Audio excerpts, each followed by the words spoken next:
All right, let's jump right into this explainer.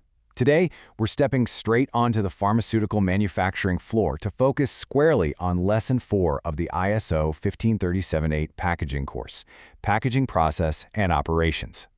Out here, there is absolutely zero margin for error.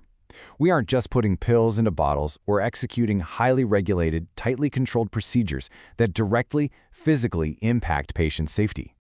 Here's our roadmap for Lesson 4. We'll cover the crucial line clearance, the flow of the packaging line, in-process and environmental controls, material reconciliation math, serialization and traceability, and finally, preventing packaging mix-ups. Let's get to it. Section 1. The crucial line clearance. So, what exactly has to happen before a single machine turns on? It's honestly the most important question on the floor. Before any new batch begins, that entire area has to be flawlessly cleared of the previous one. You literally cannot have a single trace of batch A lingering around when batch B starts up. This is your absolute bedrock for preventing cross-contamination and mix-ups. Now, building this rigid defense is way more than just a quick glance around the room. First, you physically remove every scrap of material from the previous batch. Then, and this is critical, you destroy the old labels and leaflets. A stray label finding its way onto a new product is a total nightmare scenario. After that, you're verifying that all equipment is perfectly clean and fully calibrated. Only then do you stage the correct current product and artwork, bringing in the fresh batch records and SOPs. And to cap it all off, a strict two-person independent sign-off, two entirely separate sets of eyes proving the line is 100% clear. Section 2. Flow of the packaging line. Once you're cleared and signed off, the relentless momentum of the line takes over. Think of it chronologically down the belt. You start by feeding empty blisters or containers and immediately filling them. Then comes the closure, snapping on that cap, stopper, or seal. Right after that, you're hitting it with the primary label and variable data, your lot numbers and expiry dates. Next, it gets packed into its secondary carton, along with that essential patient information leaflet. Then we serialize the unique device identifier, or UDI, and aggregate those packs into a case. Finally, it all culminates in the QA visual release. It's a beautifully orchestrated, non-stop sequence from empty container to finished product. Moving on to Section 3, In-Process and Environmental Controls. What I find fascinating about in-process controls, or IPCs, is how visceral and immediate they are. We're not just passively looking at paperwork here. We are running tactile and vacuum tests live on the line to physically prove seal integrity. We're pulling continuous sample checks on fill weight and closely monitoring print quality for exact registration and color clarity. Plus, there's the 100% UDI barcode verification. Literally every single scan has to pass. Add in exact pack counts and label position checks, and you've got a system designed to catch errors the exact millisecond they happen. You simply cannot wait until the end of the line to check for quality. But hey, it's not just the physical product we have to worry about. The invisible environment around the line acts as a literal shield. ISO15378 dictates some intense environmental controls. We're talking strict cleanroom ISO14664 classifications based on whatever activity is happening. Temperature and humidity are completely dialed in, which is absolutely vital if you're dealing with hygroscopic products that pull moisture straight from the air. We also use positive pressure cascades, meaning clean air pushes outward to keep contaminants away from the line. Pair that with strict gowning rules and continuous air sampling, and you've locked down a perfectly controlled ecosystem. Section 4. Material reconciliation math. All right, as the run wraps up, operators hit a massive checkpoint, material reconciliation. Basically, this is a heavily documented accounting process at the end of every packaging run.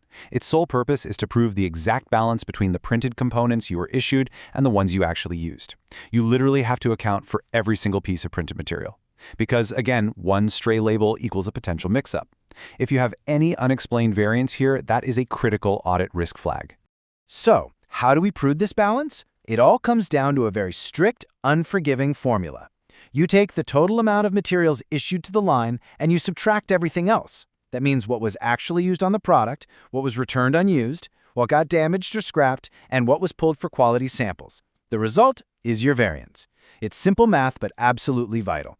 If that variance is anything other than zero, it means a label or component is missing somewhere, and that triggers an immediate, highly documented investigation. No exceptions. Section 5. Serialization and traceability. Now we shift from physical line checks into digital compliance with serialization.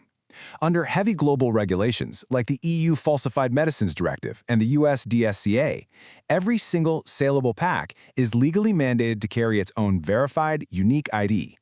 This is usually done with a GS1 2D barcode that's printed and verified directly on the line. It's essentially how the entire global supply chain fights off counterfeits and maintains massive digital audit trails in repositories like the EU Hub. And to make that tracking actually work at scale, we build out a step-by-step physical aggregation. Honestly, it's a lot like digital Russian nesting dolls. First, every individual pack gets its unique barcode. Then, those specific packs are digitally linked together and aggregated into a larger case. Finally, those cases are further linked and aggregated onto a final pallet for shipment.